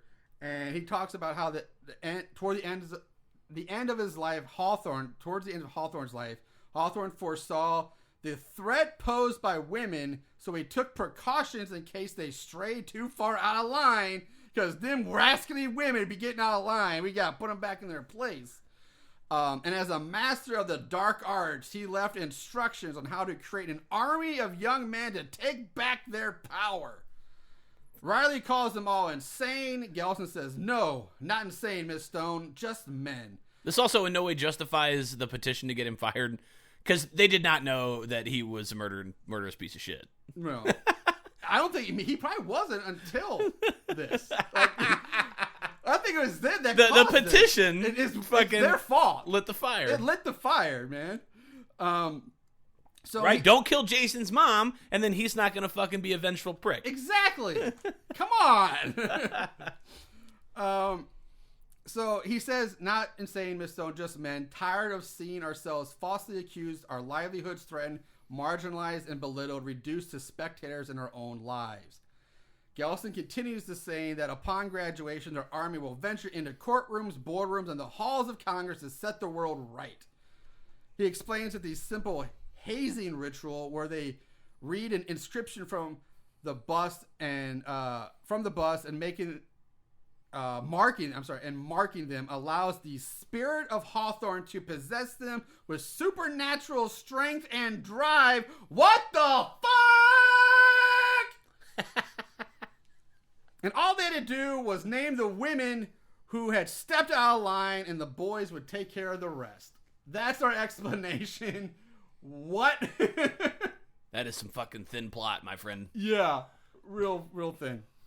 Now comes a flashback of all the girls that were killed and or attacked, and showing like why they're attacked. Like Chris, because of the petition, this all started, and Riley because of the accusing Brian of the rape, and Lindsay because she was outspoken against something. I don't know. She was a girl. Woman. She was, yeah. I like how you can see all the knickknacks. Yes. That they procured. Yeah. That's where that throat. What we thought was a throwback. Why is all our stuff missing? They're collecting basically like voodoo trinkets, something that they can scry on them with, or some shit. Like a diva cup sitting there. The diva cup sitting there. Riley's comb. Yeah, a bunch of stuff. Gelson continues saying that women who choose to be obedient, like your friend here, meaning Helena, will be spared, but those who refuse to be compliant will face the consequences. Helena comes over to try to talk sense into Riley, like, "Hey, Riley, it's okay. It's totally cool. This is the way things should be. It's just, get back to the status quo and everything's fine." I'm also going to call bullshit real quick on the things that they stole. Everything else makes a little sense, but as this is written by women, they obviously don't have an insight into a man's mind. No murderous man, sane man, doesn't matter, right? Insane or sane is going to go and grab, of all the things, your feminine hygiene products. Yeah. They're very icky. Mm-hmm. And we would take your toothbrush or something, right? We definitely wouldn't take your diva cup. Yeah. That's gross. Or I guess in the 1980s, that'd be like a diaphragm or something. Yeah. I don't know. I guess you can't get any closer than a diva cup or something like that, but still, I agree. That's probably the last thing someone's going to grab. Not fucking grabbing it, right? No. Riley calls Helena a traitor. Helena stands up, offers her one last chance to join her. Now in comes Brian to add his 2 cents to all of this. 2 DKOs grab Riley, stand her up as Brian tells her to bow before them, and in comes another masked figure dressed in all black as opposed to the more reddish runs that everybody else is wearing. He moves towards Riley, then looks like he's gonna go up to Riley, but then he walks past Riley up to Helena. Helena panics. She looks back and sees her name necklace on the tray of knickknacks of the personal shit. Pleading, she's like, "No, what are you doing? I did everything you asked me. Why? I did everything you wanted." And the president just says it's for the cause. And for the cause. The man in black, Johnny Cash, reaches out and just snaps neck like a fucking Slim Jim. Where's my thing? Oh, yeah! There we go. And they present him to be like some sort of like uber boss, big bad. Like it's very, like, he seems to be like, they highlight him as some sort of important character behind the mask. Yeah. And he's clearly being mind controlled. Yeah. And that comes into play later. But yeah, it's like, okay, who is this person? Exactly. I don't know. I 100% like, who's, this is like the big guy they keep, bring out for the... Right, like, the professor wasn't the big reveal. This is the big... Yeah. This is the huge one. Yeah, no. Yeah. Brian tells Riley that he'll do worse to her than that if she doesn't comply. Riley agrees. She drops to her knees. Then Brian goes into like his victory lap, like, "Yeah, I told you I'd make her bow. I told you I'd do it. Baha, I'm the greatest." Calls her a bitch a whole bunch. Yeah. Riley springs to her feet, runs over to the tray of personal knickknacks, grabs her hair comb pin thing off of it, and uses it to slash Brian across the face. Brian tosses her into the hands of the man in black. So I guess Johnny Cash gets his chance at her now. Who starts strangling her. Gelson says, "See no evil, boys." And all the DKOs turn their back on Riley, including Landon. But then another fucking arrow, comes flying out of nowhere. Kate Bishop shows up. Yep, Kate Bishop, striking the man in black, killing him dead. There, he's dead. And that's when the army of girls, women, led by Chris, charge the room and attack all the guys. A huge battle breaks out that would rival that of 300 and Avengers Endgame. It was a firefight! One of the girls, women, is armed with a fucking menorah, which made me chuckle a bit. I like the one who's wielding the old fucking rosebud sled like she's Captain America. Yeah, dude, the menorah. The menorah and the sled. I'm like, yep. All right. Great.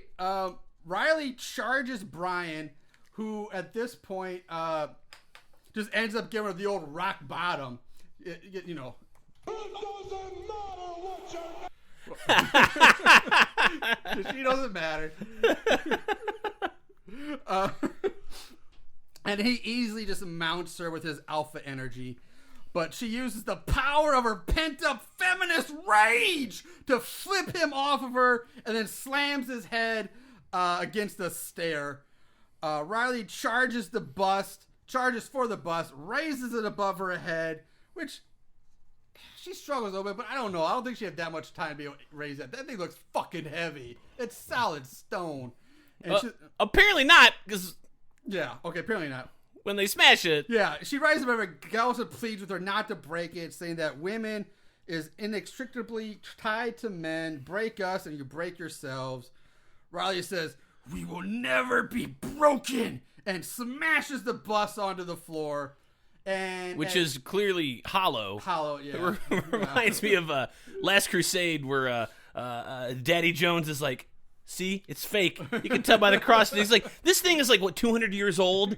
And if it would have made back then, it's solid marble, right? Yeah. This thing is like just vacant plaster." Yeah. It would be, for as old as this thing should have been, it would be solid stone. Yeah, it's just hollow. But as soon as she smashed it on the board, several of the guys just seem to lose their strength and urge to fight. Several of them just drop to their knees right there on the floor. But that doesn't stop the bitches. Nope. Because Chris grabs a lit lantern and smashes it at Gelson's feet, causing him to erupt into flames. I like how she says it, too. She's like, "Hey, professor, suck my..." And then I was expecting her to actually say, like, clit. Yeah. But no, nothing. She's just... She doesn't finish the line. Right. It's PG-13. So Gelson goes up in flames. Brian attacks Riley, knocking her to the floor. But Landon, who's back to himself now, helps her up.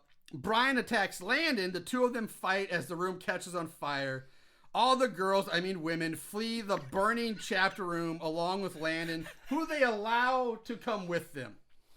But then Riley and Chris bar the doors with the fraternity paddles, locking all the guys in the burning room, even though they can clearly hear several of them saying, help, help, please, I've changed. I'm not that way anymore. Help, help, oh God, it burns, the flames, please help, please help. Exactly. That was my point about the Man in Black. It's like, this man is clearly under the mind control. You've killed him in self-defense, fine, but what about the others?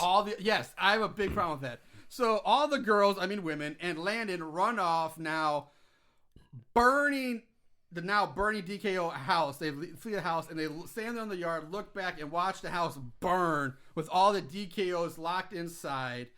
Zoom in on Riley's face, watching the fire burn. Blackout, roll credits.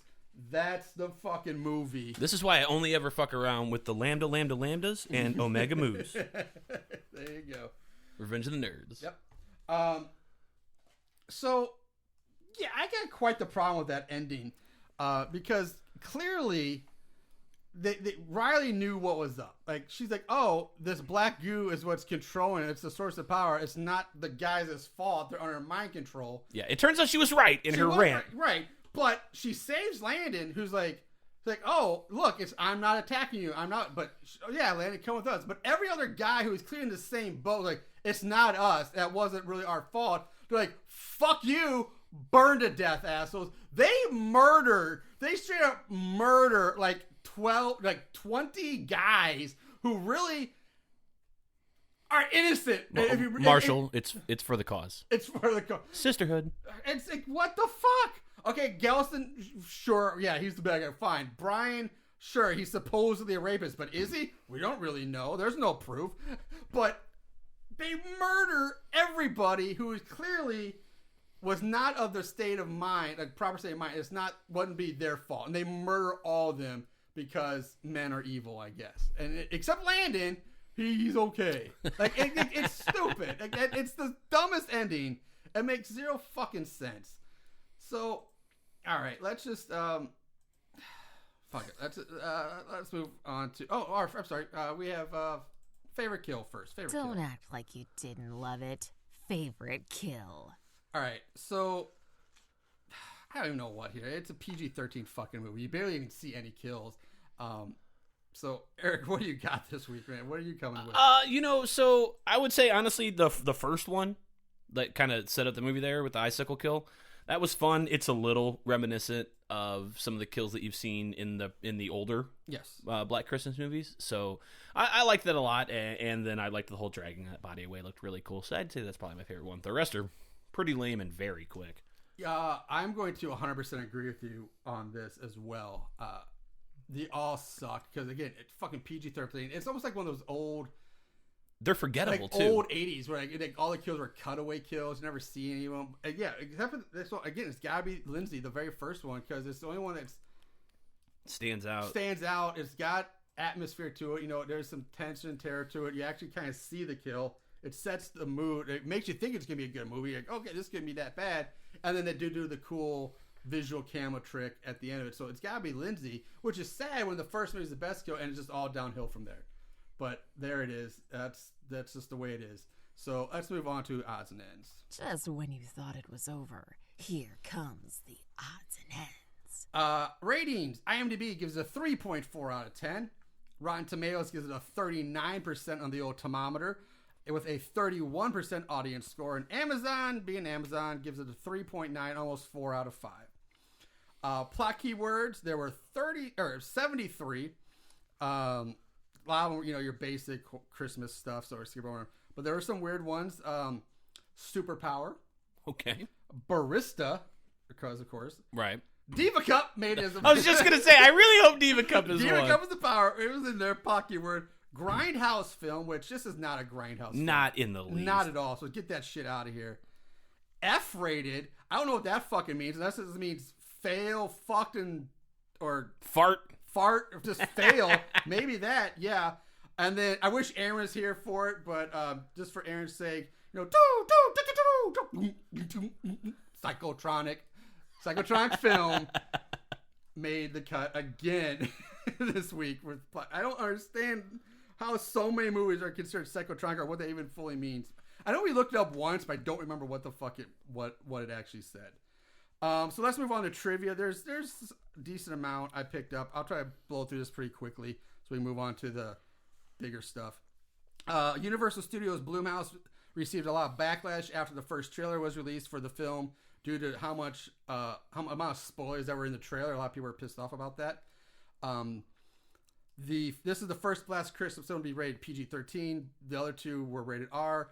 About 30 minutes of footage was supposedly cut out of this movie to achieve the PG-13 rating after test screenings, as Takao wanted the film to be more marketable to young girls interested in the horror genre. That's why supposedly it's PG-13. Fuck you. I'm also for women getting into horror, but not like that. That's fucking bullshit.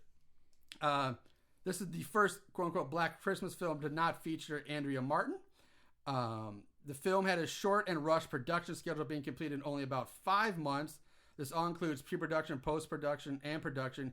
In fact, some scenes of the film were shot in only one take and ad-libbed without a completed script. That I believe, without a completed script. I will 100% believe that.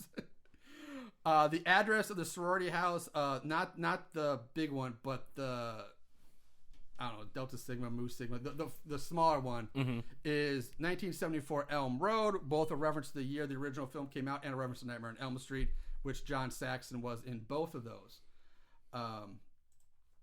Hold on a second. All right, there you go. Move on. The names of the leading characters, Riley, Marty, Chris, Jesse, were intentionally picked for being unisex names. Lindsay, though, was named after feminist critic Lindsay German.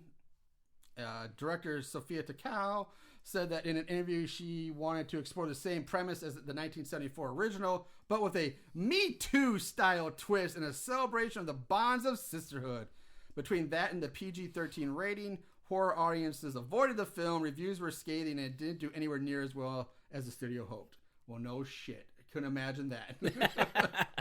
Well, let me tell you, she failed miserably there. The same premise. This has nothing to do with the same premise other than they're girls that live in a house together. It doesn't even celebrate the bonds of sisterhood. In the first two, I can't even say first two because they're all their own thing, but the other two Black Christmas movies, those sisters, generally, some of them suck. But there are a lot that actually look out for each other, are wondering where the others are, make it a point to bring it up several times throughout the film. Like, well, where is so-and-so? I'm worried. Let's go check on them, right? Like, if they split up for good reasons and things like that. Like, these girls are just very much onto their own agenda. Yep. So, Professor Gellison, inspired by Jordan B. Peterson, and is meant to be an unflattering parody of him. And the character is also based on Brett Kavanaugh, whose trial inspired the film, supposedly. You fucking kidding me? Singer actress Ricky Lindholm. Some of you might recognize. She's kind of a pop culture geek, culture girl. One half of what was it? Not Hall and Oates, but Oates and. So it's a comedic. It's like the ukulele. It's the two girls who do like the comedic ukulele songs. Yeah. She's a tall blonde one, but she wrote this song Up in the Frat House, which is sung by the main characters in the fraternity house, the one where they're ripping off Mean Girls. And lastly, the black goo that fraternity brothers bleed is meant to represent literal toxic masculinity and how it affects men and changes them from humans into monsters. It was also used because they were not allowed to show red-colored blood in the PG-13 rated film. Bullshit. All right, so that's really all the trivia I got. But Eric, you probably already know all this, but we're gonna do it anyway. We get to move on to play this week's budget game. They spent how much? The budget game. And this is a multiple rounder. We got 4 numbers to guess on this one. Okay. All right. So we always start with the budget. So the actual budget for the film. What is your guess for the budget? There's no way that it could be higher than 10 mil. It's got to be less than that. More than 2. I'm going to go with $6.5 million. 6.5. Okay. Well, God, it's not an exact win, but you win over. You win over, but you were pretty damn close. Pretty close. I busted the showcase. You win over. So I guess we have to fail. But very close. Budget $5 million. So very, very close. Okay, I should have went right half. Yep. That said, next we have the opening weekend. How much it made in America in the opening weekend? Ooh, 2019 Christmas opening weekend. I'm gonna say maybe pre-pandemic. Maybe right at $1 million. 1 million. Yeah. Okay. This one not as close. It's all right though. It's all right. You got 2 more chances. Opening weekend, Surprised. $4,240,245. Nobody knew better. Nobody. That's right. At the opening weekend, you don't know any better at that point. I agree. That's my logic on that too. Next, gross in U.S. and Canada. How much it made total in U.S. and Canada? All right. Well, if we're going a little over 4 as the opening weekend, I'm going to say total gross U.S. and Canada. 8 million total. 8 mil. I'm not giving you the DJ Ahorn because you didn't get close enough. But you're no, sorry. Gross, still close. 10,429,730. This movie did better than I thought. Yeah. And lastly, Last Chance Redemption, gross worldwide. How much it made worldwide? All right, so we had 10. I'm going to go ahead and marry my 2 numbers then because I've been off every time and just go big. I'm going to go, I had 8. It made 10. I'm going to go 18. 18 million. 18 million? Worldwide. All right. That's your guess. You get... Yeah, boy! 18,529,730 was its worldwide gross. Look at that. Look at the big brain on Brad. There you go. Congratulations. You got one. I'm proud of you. Good job. So yeah, it's still surprisingly made money, but I guess not as nearly as much as they thought they were going to. They always say whatever the budget is listed as is to either double it, if not triple it, because of marketing and things like that. Normally aren't factored in. Right, not marketing. This is just budget for the film itself, not the marketing afterwards. So if anything, they broke even. Probably, yeah. So that's that. So now we're gonna move into the Mortal Kombat. At the end of this day, one shall stand, one shall fall.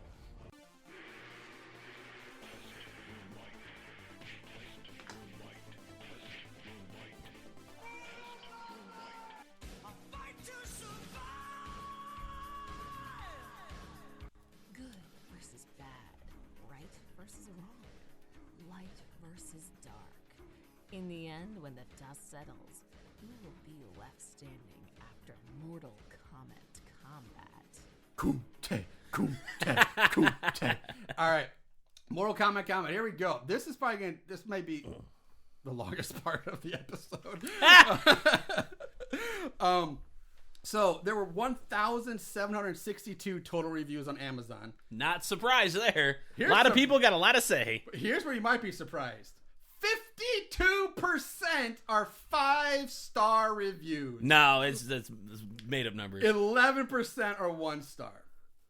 So let's get this started. Yeah, that is. I filtered through a lot of these. Some of them are kind of lengthy. I try to get a mixture of long or decent size with some short ones. Starting off 5-star from Plum Pudding. Why she talk? I loved this movie. It's legitimately one of my new favorites. The characters were really realistic, relatable, and human. Like many of Sofia Takau's other movies, Takau is the writer as well as the co-director with April Wolf. This one is largely about exploring close relationships between women, as well as exploring how women survive the increasingly advancing threat of male violence. It's really exciting the way this movie centers women unapologetically, though of course that's bound to piss off some people.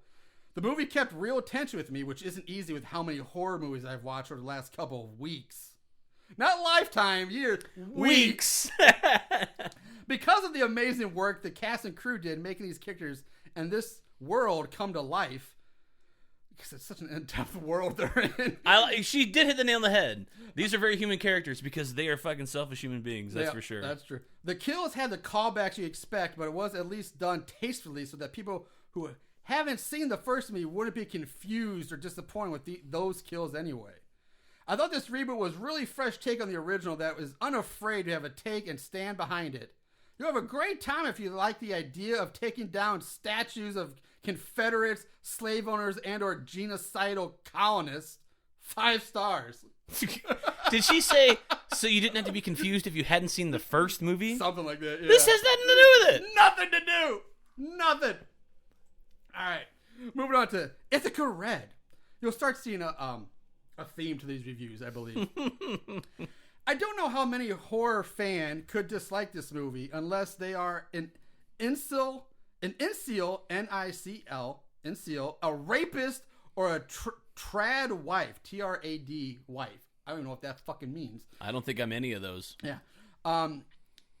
It has a well-developed story, interesting characters, and a movie moves at a quick pace. There are moments of homage to classic horror movies, including the original BC movie, Black Christmas. This one is 1,000 times better than the poorly shot snooze fest original film. Bitch, shut your fucking mouth. Fuck you. With its pro-life propaganda and characters who just sit around waiting to die. She's still referring to the first movie. I did love the crass alcoholic house mother in the original. Visually interesting kills, great production design, and solid twist. This movie will be applauded in a few years the way Scream is now. No way. And there's no pro-life message in the first one. If anything, he dies because of his fucking incessant need to keep the baby.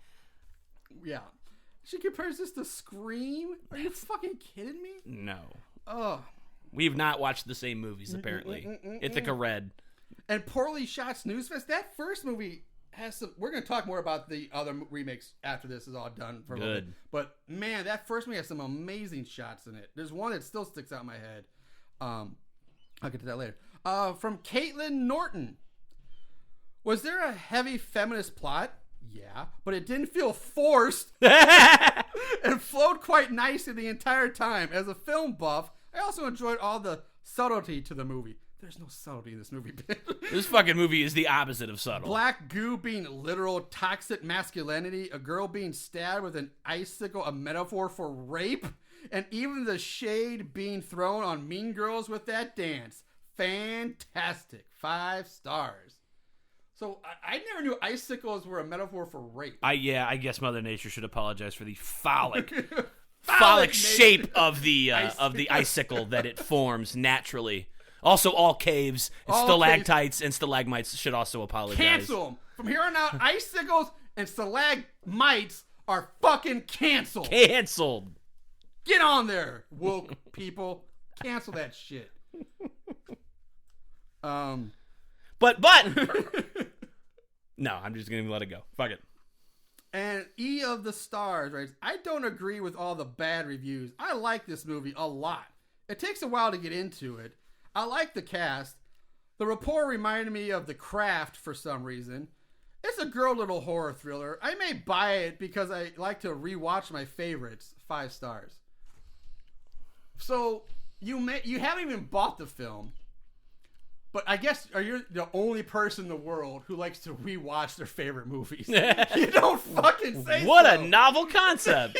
Exactly. Who would ever think about doing that? All right. I like how she likens it to The Craft, too. That's also a cast of women who are just horrible to each other. Yeah, they really fucking are. That's a good commentary on social peer pressure on that one, too. That's a great movie. Yeah, I like The Craft. From Paul R. Mall. Acting and storyline are a proper mess, but if you're looking for a laugh, it's fine. 5 stars. All right. Kind of went the opposite way I would expect that review to go, but sure, why not? Yeah, this one's weird too. Tanya titles it boring, and then the review is okay movie. Wouldn't watch it again, but 5 stars. 5 stars.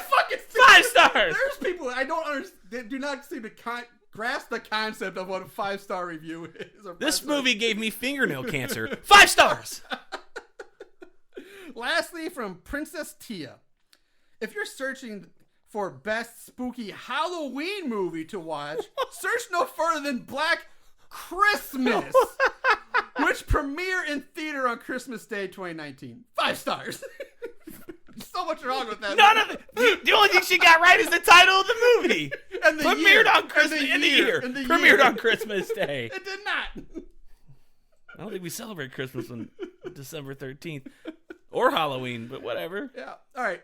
That's one side. Let's go to the other side of this battle. Let's get to the 1 stars. Thank you. From Rodentia. This was awful. These girls are annoying and one-dimensional, and the guys are worse. I want my time back, I want my money back, and I want an apology. 1 star. We've seen that a lot. We've seen I want my time, money back, but I love the fact that I want an apology. I want an apology. This movie has wronged me. It has. From Keitha Graham. Okay, so I've watched all the Black Christmas movies, 74 to 06, 2019. This is by far the weakest of the 3. It's rather boring, doesn't keep you interested at all. In 1974, the original, where it all began, had an amazing script I enjoyed very much. The 2006 story was so fun to watch, great kills, humor, and a bit over the top, but in a great way. I won't be rewatching this one like I do the other 2. I'm beyond disappointed. They shouldn't have even named this Black Christmas. They should have been ashamed to do so. 1 star. Agreed. From JWW, who is apparently a top 1,000 reviewer. Okay. So his word must carry weight, apparently. Wow! This, the second attempt at a Black Christmas remake, is a misguidedly bad film. This movie carries a heavy pro-woman, anti-misogyny, patriarchal control of the system, particularly in the college environment, vibe to the whole thing. Let me make it clear that I support the message. It's the way it's executed that I have a problem with. If you ever went to an original college play because of a class or to support a friend, it feels like it's trying to be deep about something, but you can't stand it. This is that movie in a nutshell. In the director, co-director, screenwriter, and other screenwriters' defense, this film had a pretty short production schedule. Not saying the movie would have been better necessarily, just saying. The movie beats you over the head with the message. Plot and dialogue comes in second, less than second. The characters are extremely frustrating as they act and talk in a way that isn't plausible at all. A lot of them aren't people, just talking points. There are a lot of one-dimensional misogynists in this film who say nothing but the most obvious and basic chauvinistic lines. It gets really painful. Also, the killer's plan has so many loopholes. I know that horror movies often require suspension of disbelief, but even this sinks way below an accordingly low bar. 1 star. That was James? JWW. JWW. All right, I got 3 more. The next 2 are really short. The last one's long, but it is written. I think it needs to be read. Okay. So, Samson writes, a shame this quote-unquote movie was allowed to use Black Christmas as a title. Immeasurably lazy writing. Woke garbage about as cliche as you can get. 1 star. From A. Joseph Orlando, this movie occupies a new category of suck. 1 star. And I kind of love that one. New category of suck. That man wants an apology. Yes. All right, now this one, guys, you might want to go grab yourself a beer, a drink, make up some popcorn or something. It's long, but I think it's worth reading. It's pretty well done. From Anon Emis. I love Sophia Takau's scripts, characters, and previous work. That's why I wanted to watch this, although Imogen Poots being in it also helped. I knew it would be a campy, stereotypical horror film, but I didn't expect this. The professor is supposed to be Jordan Peterson, and the brilliant feminist author he quotes is Camilla Paglia, as stated. However, the bias in the film became obvious the moment they chose to use that old quote from her, a well-known and very well-respected professor, author, / feminist. From such an obscure publication, it's almost as if they simply wanted to make her and Jordan Peterson look terrible, without ever having read their work. It also wasn't lost on me that they both had students in their colleges petition for their firing, as in the film, the movie glorifies the shutting down of ideas rather than having an honest discussion about actual inclusion. How about the lines, what's so wrong teaching the classics? What classics? They're not mine, said the stereotypical strong woman of color character. I was a little relieved when later in the movie that character is scolded by Imogen Poots for being a bit too much, saying not everyone wants to be like you. I feel like I tried really hard to understand where Sophia was trying to come from with this based on her previous work. She wanted complicated female characters that you don't usually see, which doesn't really work, but failed to offer the same deal for the male counterparts. Stereotypical weak hipster guys, one black guy who is the weakest of all. Yay, diversity! And the evil so alpha it doesn't exist in real life white male. Ironically, in a movie about equality, this isn't a traditional horror film, so unless your idea of horror is Get Out, you probably shouldn't see this.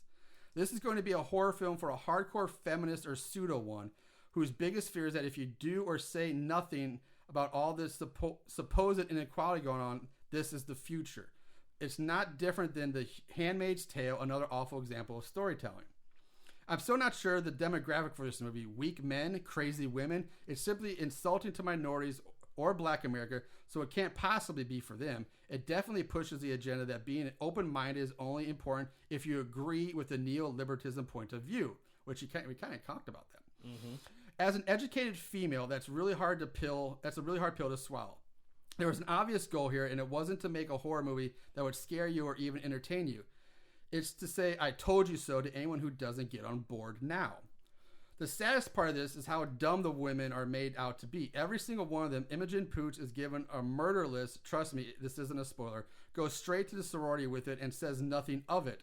Why were we shown this list? Oh, foreshadowing. Someone clearly flunked film school with that one. You'll see the usual girls, women in parentheses, falling down, not being able to open a door, dropping things, and even failing to call the cops in not one but two critical moments. It's okay though, because cops are pigs who are too busy eating ham sandwiches. Seriously, this movie is so obvious to care about missing women. This is embarrassing and insulting to us. Why can Quentin Tarantino write such great parts for women who are all strong characters, and characters written by women and supposedly for women are so pathetic? My recommendation to these writers, directors, and producers is, yes, keep the conversation going, but avoid using trendy buzzwords, and please be fair and present both sides. Bryn Mawr, Howard, Wesley, Hampton, Morehouse, Barnard, and other learning institutions exist for a reason, and people are free to go there to educate themselves if they choose. That is, if the place is thought to lower the cost to get in rather than attempt to educate people in Hollywood, movies, and on Twitter. The average person does not need their teaching shoved down their throats to lead a productive life in their community. It feels silly even saying this, but if the movie is going to be so obvious in its review, I have to be as obvious in my review. 1 star. So it's just so well written and thought out, and it really does touch on it's an articulate argument for sure. And the fact I think she makes a lot of good points that they're trying to do this equality thing, but in doing so, they're being very unequal to their argument and making it almost more, I would say, more detrimental than good the way they're doing it. So I just thought that was a really well written review, and I know it was long, but I think it was worth reading and should have been heard. So, I agree. So anyway, that's that. Now let's on to our 2 cents. Yeah. Our thoughts. I kind of know you kind of probably have an idea where we're going with this, but what side of this battle we're landing on? Eric, take away your thoughts. I loved it. No, I did not. And here's the thing. I knew this wasn't going to be good going into it, even though I went in with a fresh mind. And here's my, without getting into the whole feminist movement and the messages here, which are strong and unnecessary, if I were to get in a room with the director and probably some of the actors that were really proud of this, the first thing they would say if I gave them my review is that, well, this movie wasn't for you. But you know what? Probably when you originally wrote it, you are right. This movie wasn't for me. Here's the problem, though. You took it to Jason Blum from Blumhouse Productions, who at one point in time before this was a thing, had said something along the lines of he was asked why don't you have enough female or more female directors, right? What he had said was, well, there's not that many female directors, and even less that are into horror. And he got sort of crucified for saying that in a sense. It's well, look, there just are more male directors. That is a fact. Yeah, he's not wrong for saying that. Yeah. And of all my, not on my inner circle, but just the general friends, which of them I have a lot. I consider anybody I meet, if we get along, you're my fucking friend. Most of them who like horror are men. I have a lot of women who are friends. They aren't really into horror. I do know a specific few that do like horror, but not many of them do. My wife, for instance, is one. I love her to death. Hates horror. Cannot stand it. So he took this movie, slapped the title Black Christmas on it as a cash grab. Now this movie is for me. Because you did that. You took a commercial product that every horror fan is proud of, loves, and is endeared to, and you slapped this title onto it. You said, this is the new Black Christmas. Now it's for me. You made that mistake. I didn't. And I went to go see it, and this has nothing to do with it. Now, granted, in the remake of the original, Bob Clark was involved. He was an executive producer. He co-wrote and directed the first one. those two are very married together. The second one is not as good as the first one, but you get a lot of imagery, a lot of callbacks to the original. This one has nothing. Within the first 10, 15 minutes, you see the glass unicorn that plays a significant murder weapon in the other two movies. It's just sitting on a side table in this one as one of the girls is like leaving the house. Oh, I missed that. Okay. It's in the very beginning. It's barely there for a second. Okay. Other than that, there's a rocking chair. That's really about it. This plays no significant homage or anything to the other Black Christmases. They just slap that title on to draw you in. Yeah. That's the problem. That's the biggest problem I have with this movie. You should, if you want that message that you've put into this movie, have it. If you want to have these thoughts, have it. I don't necessarily have to agree with you, but when you call it Black Christmas, that's where I want to be like, dude, no, I draw the fucking line. This is Blumhouse Productions is the house that brought you Get Out. Great, strong message right there about the African community and like how like white people can come in and just kind of like capitalize on their success and like take their hip hop and make it their own, like just all kinds of different things, right? And then of course you've got Halloween, strong female character there. Of course he didn't originate that, but he's been running with it, doing a fantastic job. And then also shame on the director herself, who was quoted as saying that she made this type of movie because women are brutalized in horror movies. They are. So are men. But the term final girl exists for a reason. It's never final boy. Yep. While they do exist, looking at you, Andy Barclay, most of them are final fucking women. Yep. And they're great. And I watch them because of that. Strong women, right? Mm-hmm. Laurie Strode. Like, that's a great example right there. I don't know what the hell she's talking about with this. I hated it. So bad it's scary. Yep. Fucking Julian's character from Knucklebones. Another strong character right there. You go. That's great. You said a lot of good things in that. I agree with pretty much everything you just said. So bad it's scary for me too. I agree. That's some of the reviewers said it, and you said like this movie had no business being called Black Christmas. I agree. It's a cash grab. I think it's bullshit. There is nothing really that connects this to the original or the other remake at all. It's just sad. Like if they wanted to make this feminist movie, horror movie, whatever, you know what? Fine, I go for it. But yeah, don't slap Black Christmas on it, and then get pissed when people don't like it for that. Because Black Christmas, I'm not saying it's the most famous horror movie, but in the horror world, everybody knows Black Christmas, and it's like legendary kind of like status as like this fan favorite and like precious commodity type thing, I'll say. And then you do this to it. It's kind of like a slap in the face. It's bullshit. Make your feminist movie, fine, whatever. But don't call it something else. Don't use the Black Christmas moniker. Don't use that and attach to this franchise because you're just trying to get cash grab out of there. That's. I know there wasn't an Agnes. Was there a Billy? Nope. I didn't think so. Nobody named Billy. So yeah, like none of the characters even had the same names as the originals. I don't think the sorority house, none of the sororities were the same. There was nothing at all about that was remotely similar. Other than there was a bunch of girls that lived in a house together. Like I guess once they were in a sorority, but that's it. And that's the only connection, and that's sad. I agree. And then also the message, like it is fucking not subtle. It is like in your face and like. I don't watch horror movies for social activism messages. Granted, that's fine. You want to do it, whatever. But I watch horror movies for just fucking. They're fun, ridiculous fun. I don't want to get feel like made to be guilty because I was born a man while watching a horror movie. Like exactly. Fuck you. Fuck you. So don't do that shit. I'm not going to apologize for the things that I'm not. I'm not a rapist. Yep. I'm certainly not in power. As a matter of fact, I love strong women. My wife runs my life. I love that, and she knows it. So yeah, it's so much bad. And I will say the one thing I was hoping to see in this movie that didn't happen is I wanted Chris to fucking die. I know that may sound like, oh, I am a woman-hating man. No, she was such an obnoxious character that every movie there's that character you just want to see die. And I was hoping, honestly, it would not happen in this movie because of the feminist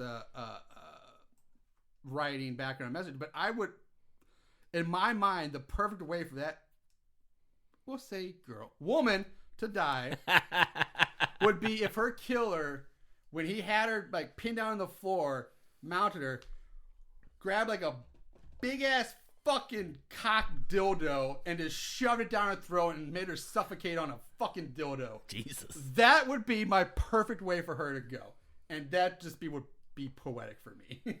But it didn't happen. But yeah, So Bad Scary. This movie, we'll talk a little bit. So with that said, this movie is the worst of the trilogy. It really is. It shouldn't be part of, it's not really a trilogy, but the series, or I don't know, whatever we want to call it. Should not be called Black Christmas. Should be erased from... I'm trying so hard not to either say, like you said, trilogy, or even call it like the third one, or even really call the 2006 the second one. Yeah, because they're not really. They're not sequels or anything. Yeah, they're just remakes. Yeah. And to call this a remake, it's not a remake. It's its own thing. They just it has two things in common: sorority sisters get murdered, and it happens at Christmas. Yeah, that's it. That's it. And so there's so many other Christmas movies we've talked about on the show, and we do the same thing. I guess every movie that happens around Halloween is now a Michael Myers Halloween movie. Yeah, everything's Halloween now. Well, according to the one girl, it is the one reviewer. This is a great Halloween movie that came out on Christmas. Yes. That said, this movie's terrible. Don't watch it. It's not worth your time. It's awful. But let's do it. I do want to talk about the other two real quick because we have some time here. One of the people talked about the boring cinematic, or like the boring camera work, or whatever. It's just ripping in the first one. I don't remember exactly what they said. I'm not gonna go back and look at it right now. But there are some things in that first one. I remember when the first time I saw the original Black Christmas, I will say I did not like it. It was not what I was expecting but I was also like much younger. And I went back and watched it older, and I realized I fucking loved it. I love the original. I loved the drunk, mouthy house mother in the first one. Mrs. Mac. And then I loved what's her name? Lois Lane. Oh, crazy ass Margot Kidder. Margot Kidder's character. Loved her in the original too. Those were my two favorite. They were great. I love when she gives the number to the cop and she spells out fellatio. Yes. They were absolutely great in that movie. And that movie was atmospheric. It was creepy. It was good. It was scary. And there were some great film shots in there. That the one that sticks with me the most, that is, by all today's standards, should not be scary. Because when I watched it back a few years ago, I'm an adult. It should not be scary, but it scared me. Is when it's just this close-up shot of a keyhole. And you see the eye pop up behind the key, like, oh fuck! It shouldn't scare me, but it did, and that will always stick with me. And for that alone, that movie, it's so good. It's so Billy good. in the original is so terrifying because you never get the payoff. You don't know who he is, right? Bob Clark and most fans refer to him as Billy because he at points in the movie sort of refers to himself that way, but that's not his name. We never get his name. You never see him, and he's never caught. Yeah. That's one of the best parts. It's also got the best ending, I think, of all of them. They don't even find half the bodies. They're still in the house, and he's calling the house some more. It's so good. The cops are outside or something, and there's people in the house, and he's still in there, and it's like they zoom out the attic window, and the rocking chair is still rocking. So he's still in the house. That's Claire's up there, and then Mrs. Mac still hanging from the hook. Yeah, it's so... The ending's so good. It's such a good movie. I will say, in the 2006 one... I didn't like that one the first time I saw it. I had to go back and I like it. I think it's a lot of fun. It's actually, I don't think it was as good. I didn't like. It's the same thing. It's like first time I was like, but I watched it the second time. It's just fun. It's guilty of not being the first one. Yes. That's its biggest problem. Exactly. Because I remember when it got to when we started getting to the hospital and they brought in the man-woman and they're all jaundiced and yellow. Like, what the fuck's happening here? And it never gets explained too. And Bob Clark's part of that one's like, Bob, what the fuck's up with this? Why is Billy jaundiced? And does that make you crazy? Yeah. Like unattended jaundice? Yeah. I feel like the whole rape thing and the incest might make it more crazy. What does this jaundice have to do with it? But at the end of the day, it's just fun. I remember the kills being really good. It is gory. I was talking to Nachos a little bit earlier. I've never seen a movie with so much eyeball eating. Right? And I mean, a lot of eyeballs get eaten. Yeah. And I gotta say, that has one of the best fucking hottest casts I've ever seen in a horror movie. Those girls are fucking... Damn! That's all I gotta say about this. It is one of the most good-looking horror movie casts I've ever seen. It's every pretty much popular actor in 2000, actress that you've seen in 2006. They're all kind of lumped in together. But even the house mom's kind of banging. They're all fucking gorgeous. It's just wow. Claire's sister shows up. She's a little bit older, like 10 years. Not bad looking either. It's not a bad looking cast. Even the boyfriend is a handsome man. But I will say, for this time, being remade in 2006. It's not as good as the first one, but really what is for the most part when it comes to remake. But I think it fit the times well. It was fun. It was engaging. It was entertaining and gory as fuck. That was big Saw territory right there. Yeah. Torture porn horror was huge at that point. Which that's its own thing, but it held up. I think it can rightfully have the name Black Christmas. It's fine. It was for its time. It was great. And then we get to this one, and it just loses. It just shits all over the name and shouldn't be part even in the same conversation as the other two. And I'm sorry, horror movies aren't PG-13. That's another thing. When I see a new horror movie in this day and age come out and it's PG-13, I'm already I got my guard up. Like, this is not going to be good. This is not 80s where like Poltergeist and Temple of Doom were rated PG. Yeah. This is like we're in a whole new millennia. We're in the 2020s. Like, if you're going to make it PG-13, most of the people that would pay to see your movie going in blind are now going to either not see it, wait for streaming, or they're going to have their guard up and you're not going to do well. I 100% agree. When I see a horror movie come out and I see that PG-13 rating, I'm like, nope. I'm done. Like, I'm not gonna go. Like, it's not gonna be like. How is it gonna make a good horror movie by what most today's standards or what people are gonna expect with a PG-13 rating? You're not. You're not gonna be able to show the bloody kills, the gore, the sex, the violence. That is people. Everything that makes a horror movie. Yeah, everything that makes a horror that people want to see. It's not there. And then to say, oh well, we made it PG-13 because we want young girls to get into horror. Well, first of all, young girls, young people necessarily should be watching these movies in the first place. They get into them when they're a little older. Granted, I'm a hypocrite because I started, we all watched, Friday the 13th, Halloween when we were like 8. But again, that's the fucking 80s. But, I mean, there's better ways to do it. You want to get women into a horror movie? Make it R-rated. Just make it a good fucking movie with good female characters. It doesn't matter if it's PG-13. If the characters are good, the story and the plot are good, the audience will find it and will get involved. The rating should not be your deciding factor in that. In my opinion, that's just messed up. That's a lame cop out. I think. Yeah, if you've got a message, I think that you should put it out there. Like I said earlier, Jordan Peele has a strong message about Black America that he puts in his movies. It's not.